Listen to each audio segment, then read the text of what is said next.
Olá, eu sou o professor Oswaldo Santos Lima e serei seu professor no módulo de Iniciação à Fotografia do curso da Omicron Ensino à Distância. Seja bem-vindo.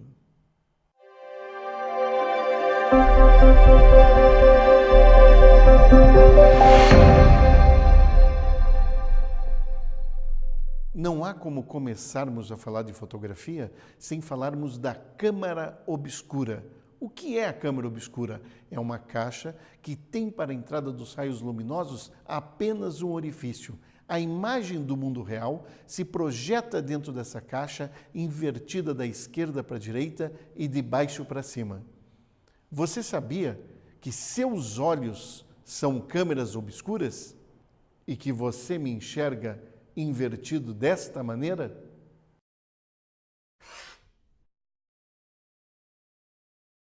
É verdade. A imagem projetada dentro de qualquer câmera, seja ela analógica ou digital, é invertida da esquerda para a direita e de baixo para cima, assim como ocorre com o nosso olho. A imagem que chega na retina sempre é invertida.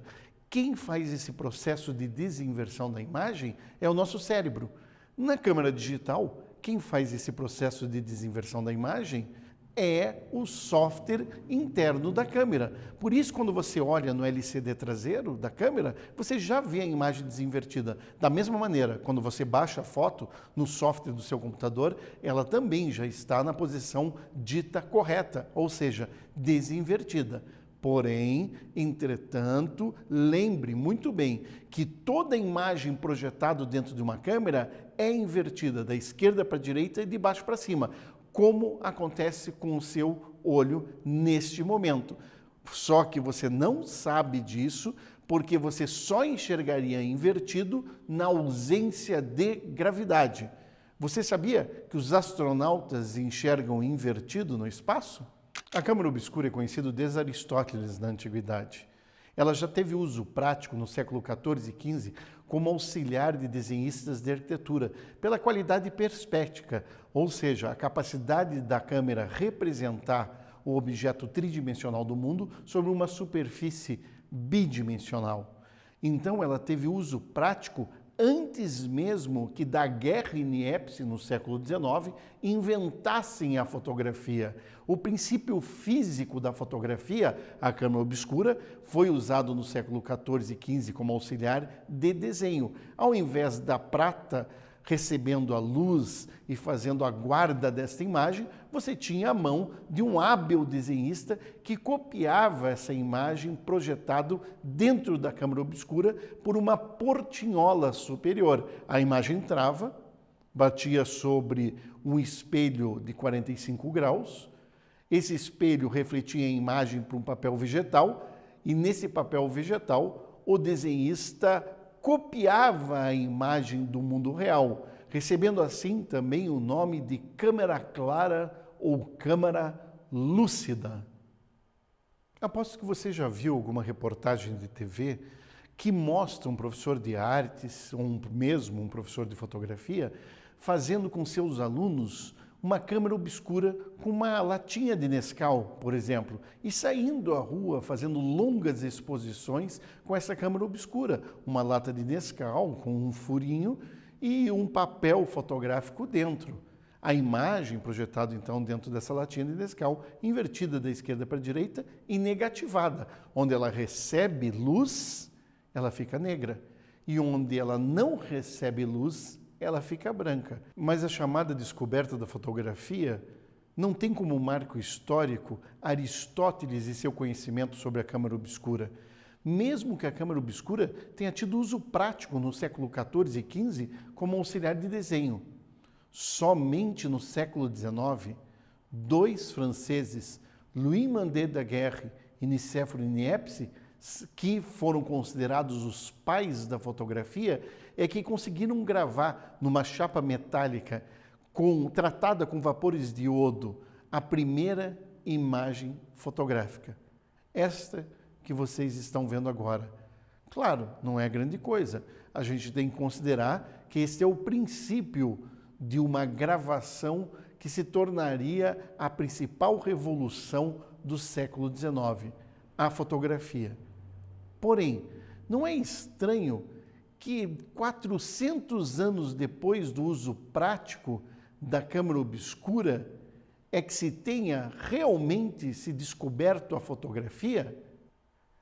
É porque nós chamamos de fotografia essa capacidade de registro que a prata trouxe no século XIX.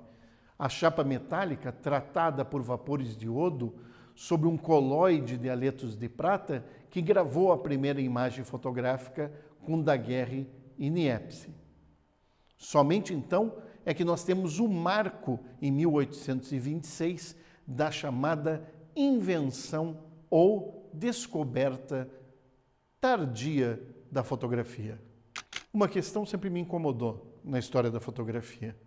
Se o princípio da câmara obscura era conhecido desde Aristóteles, na Grécia Antiga, teve uso prático no século XIV e XV como auxiliar de desenho, porque somente no século XIX, 400 anos depois, é que surgiu a fotografia. Por que a gente chama de descoberta da fotografia quando Daguerre e Niepce pegam a câmara obscura e colocam nela uma chapa metálica tratada com vapores de iodo num colóide de prata, ou seja, uma mistura com haletos de prata, e gravam a primeira fotografia nesse colóide? A câmara obscura já era conhecido. Nós tínhamos câmera, mas nós não tínhamos fotografia. O que nós chamamos de descoberta da fotografia foi esse princípio químico atrelado ao princípio físico da câmara obscura, que unidos criam a fotografia, a capacidade de gravar com a luz, escrever com a luz. Fotografie, como bem disse Hercule Florence em Terras Brasileiras. Mas isso ainda me incomoda. Me incomoda por quê? Vamos pensar no final do século XX, surge a fotografia digital. E o que a fotografia digital troca? Que parte que a fotografia digital deixa como permanente nessa história e que parte que ela joga fora? Ela deixa como permanente nessa história a parte física, a câmara obscura, e troca a parte química pelo pixel, pela eletrônica. Ué, nós não chamamos de descoberta da fotografia quando Daguerre e Niepce criam essa parte química? Por que então não chamamos de descoberta da fotografia com Aristóteles quando ele percebe a câmara obscura empiricamente? Aí está uma questão a ser refletida, pois a fotografia digital mantém a essência da fotografia, que é a câmara obscura. Aonde essa imagem vai ser gravada? Se vai ser gravada num haleto de prata, na química, como nas câmeras analógicas, se vai ser gravado no pixel, nas modernas câmeras digitais, ou no futuro, nas câmeras orgânicas, tanto faz. Escrever com a luz segue a essência da câmara obscura, de cortar um pedaço do mundo através da câmara obscura. Eu acho que é uma boa reflexão para que façamos nessa primeira aula. Um grande abraço a todos e obrigado por assistir o Omicron EAD.